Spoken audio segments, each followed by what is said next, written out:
Good afternoon, Cian Duggan from Carbon Credentials. We are energy savings and energy compliance experts, and what I'd like to do today is to run you through some information on the Carbon Reduction Commitment, which is the primary legislation for the UK starting on April 1st, 2010, and also to have a look at our energy management system, which helps with compliance and energy savings. Starting this year, the first footprint year of the Carbon Reduction Commitment, and then ongoing for the whole 15 years as defined at the moment under the scheme. So, first of all, who are Carbon Credentials? Well, we are accredited by the Carbon Trust. We provide effective and affordable solutions for two key areas, one being energy compliance. So energy compliance, there's two broad sets of rules at the moment, one from Europe being the Energy Performance of Buildings Directive, and one from the UK being the CRC, the Carbon Reduction Commitment. As well as compliance, we also look to help our clients become ongoing more efficient through energy savings projects. So the first is to identify what projects are practical for your particular building, for your particular organisation and a stage of buildings, and then to look at implementing those, so all the way from identifying the correct solutions to identifying the companies who can provide those solutions, to project managing them, and then also very important to prove or to verify the savings that come out of the projects. This is what the financial people always really want to see. If they're going to spend money on the projects, where does that money come back? And I suppose overall we're looking to become the ongoing, perhaps outsourced energy service partner, to be your trusted partner ongoing. So the CRC Carbon Reduction Commitment Energy Efficiency Scheme is the topic that we get asked about most at the moment, and so the first thing people want to know is, what is it? Well, first of all, it is a mandatory carbon reduction scheme. It's for businesses and public sector organisations in the UK. There's financial incentives for doing well, and there's financial penalties for non-compliance. It's aligned to the overall government target of a 80% reduction in carbon by 2050, which was signed off in the Climate Change Act in 2008. There's 4 phases defined up to 2025, so the first 15 years has been defined in 4 phases. The first phase is a 3-year phase running to 2013, and there's mandatory registration starting April 2010. So from the 1st of April 2010, organisations can register. So here's a look at a timeline. This is the 15 years up to 2025, and the 4 phases: a 3-year, then phase 2, phase 3 and phase 4.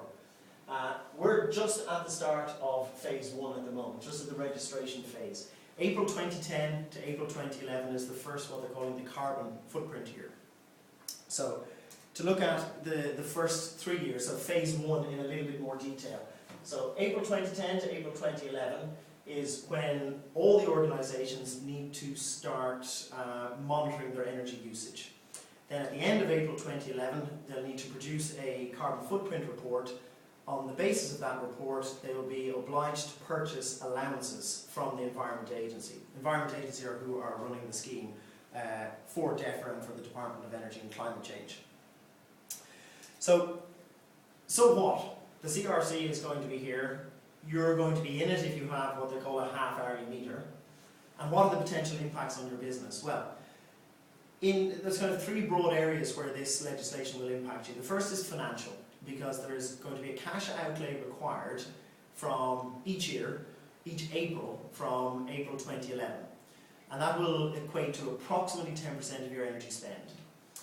Financial impact as well, because there's going to be a push on to get you more energy efficient. We have found, the Carbon Trust have found as well, that up to 30% energy savings can be achieved through various different initiatives, some of them guaranteed.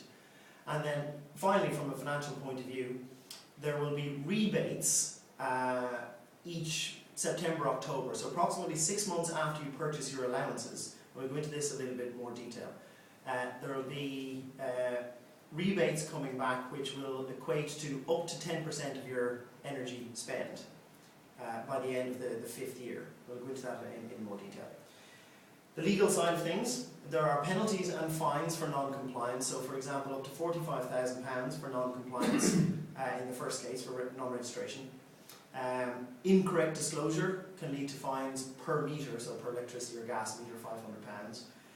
For fraudulent disclosure, there's criminal liability as well, and the other thing from a legal point of view, one director has to be named on the registration form. One director will be responsible for this legislation per organisation.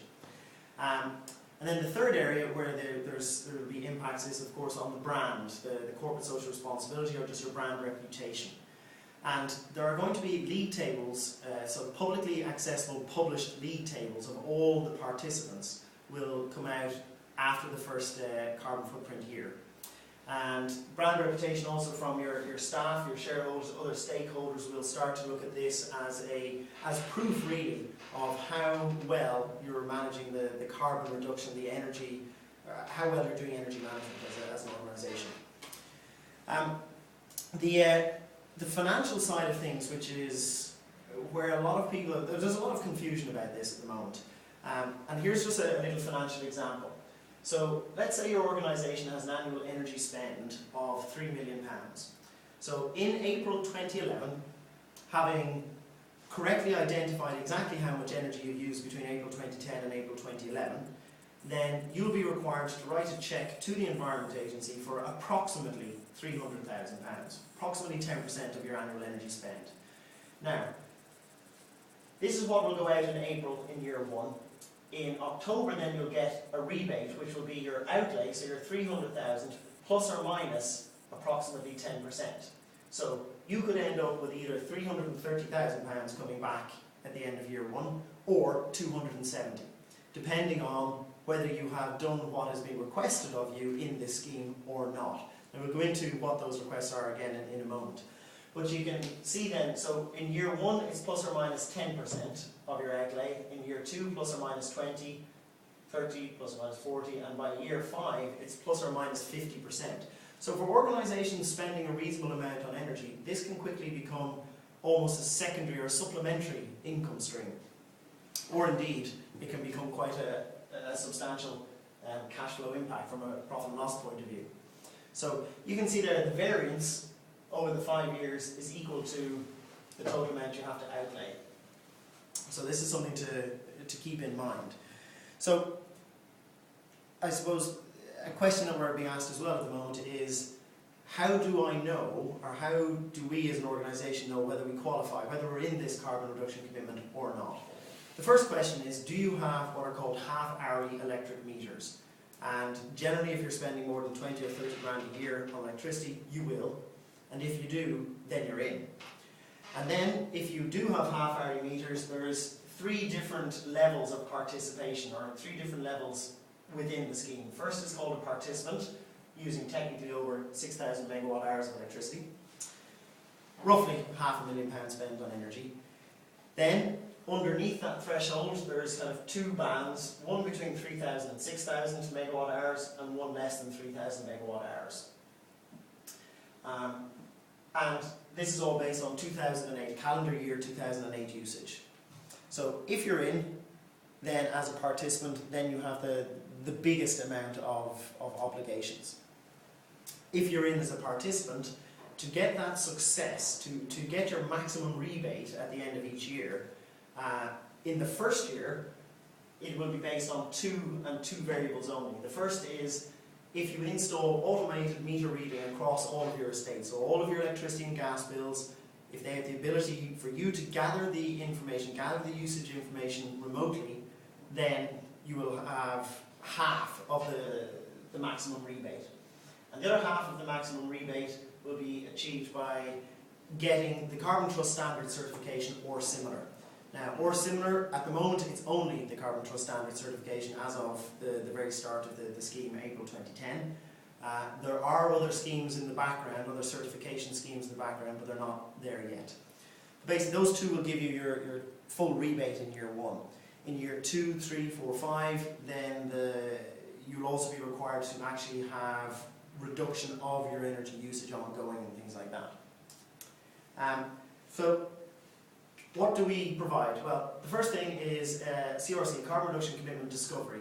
Many organisations are not 100% sure exactly what they should be registering, exactly which buildings are going to be involved, should they split up into multiple units or aggregate into a single.